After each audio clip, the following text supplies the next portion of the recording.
Em destaque a previsão do tempo para todo o Brasil. O Instituto Nacional de Meteorologia alerta para temporais em áreas do centro-oeste, do sul e do sudeste. Aqui nos estúdios, Camila Yunes chegando com as informações. Quais os estados que podem sofrer mais com a chuva prevista? Bem-vinda, boa noite. Oi, Thiago, muito boa noite para você, boa noite a todos que nos acompanham aqui no Jornal Jovem Pan. Vários estados, viu, Thiago? Inclusive aqui o estado de São Paulo. Isso em função da passagem de uma frente fria e daquela baixa pressão atmosférica que atua ali na altura do Paraguai. Vamos dar uma olhadinha no nosso mapa de risco, porque quando a gente fala desses temporais, a situação ela é pior em áreas de Mato Grosso do Sul, especialmente aqui em áreas centrais de Mato Grosso do Sul, a gente tem condição de perigo.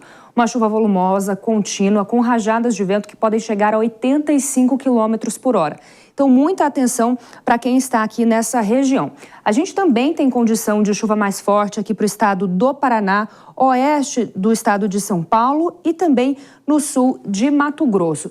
Também teremos esses caráteres de temporais em áreas do estado de Rondônia. Nessas áreas em amarelo aqui do nosso mapa, a gente tem uma condição de atenção.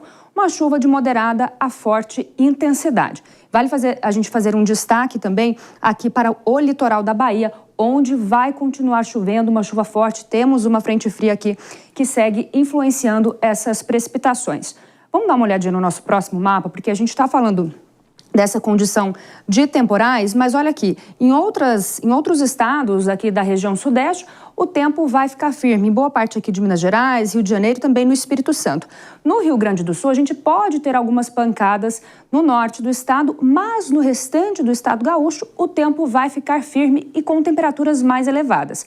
Essas temperaturas ficarão mais elevadas também aqui no norte do Paraná. Mas entre Santa Catarina e sul do Paraná, aí essas temperaturas elas ficam mais amenas. Por falar em temperaturas, elas vão ficar mais elevadas também aqui em boa parte do norte do país, com aquela sensação de abafamento. No Nordeste, a gente também tem essa condição de temperaturas mais elevadas. Por falar nelas, vamos dar uma olhadinha para ver como elas ficam amanhã, quinta-feira. Olha só, aqui em São Paulo a gente ainda vai ter um dia quente. Mínima de 17, máxima de 30 graus. Tem possibilidade de pancadas de chuva à tarde, mas não é aquela chuva tão volumosa. Em Campo Grande, mínima de 22 e máxima de 29 graus. E aí chove, olha só, cerca de 28 milímetros. Em Fortaleza, mínima de 25, máxima de 30 graus, sem condição de chuva. E em Curitiba, mínima de 17 e máxima de 24 graus. E também chove, olha só. E um volume de chuva expressivo, viu, Thiago? Aproximadamente 30 milímetros. E por falar em chuva, Camila, você mostrou no mapa pra gente o litoral da Bahia. Mas ontem você tinha alertado a gente sobre uma possível chuva acima do normal em Salvador. Como é que está a situação por lá e quais são os alertas para aquela região? Pois é, Thiago, choveu muito em Salvador nesses últimos dias. A gente tem até algumas imagens para mostrar aqui para quem nos acompanha. Foram registrados alagamentos. A Defesa Civil de Salvador, inclusive, fez uma alteração no monitoramento, passando de um estado de observação para um estado de atenção. Então, hoje houve essa atualização em função do grande volume de chuva que tem caído por lá.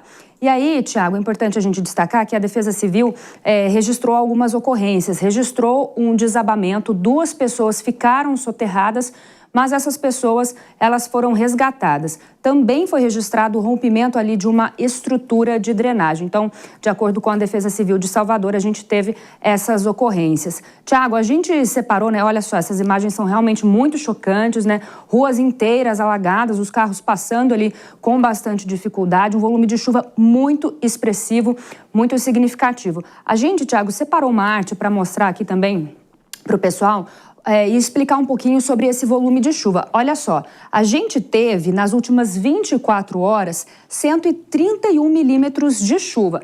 Nas últimas 12 horas foram 73 milímetros. Isso já superou o esperado para todo o mês de novembro, que é de 108 milímetros. Então a gente está falando de um volume de chuva muito expressivo, que causa transtornos, né? Especialmente naquelas áreas de encostas, onde pode ocorrer deslizamentos. Amanhã a gente ainda tem condição de precipitações para Salvador, mas aí esse volume de chuva já começa a diminuir um pouco. A gente tem aproximadamente aí 11 milímetros de previsão de chuva para Salvador, mas ainda assim situação de alerta, viu, Thiago? E você traz as informações sobre a chuva pelo Brasil e aqui nos reservatórios de São Paulo nada, né? O Cantareira de ontem para hoje uma nova queda de 0,2, né, Camila?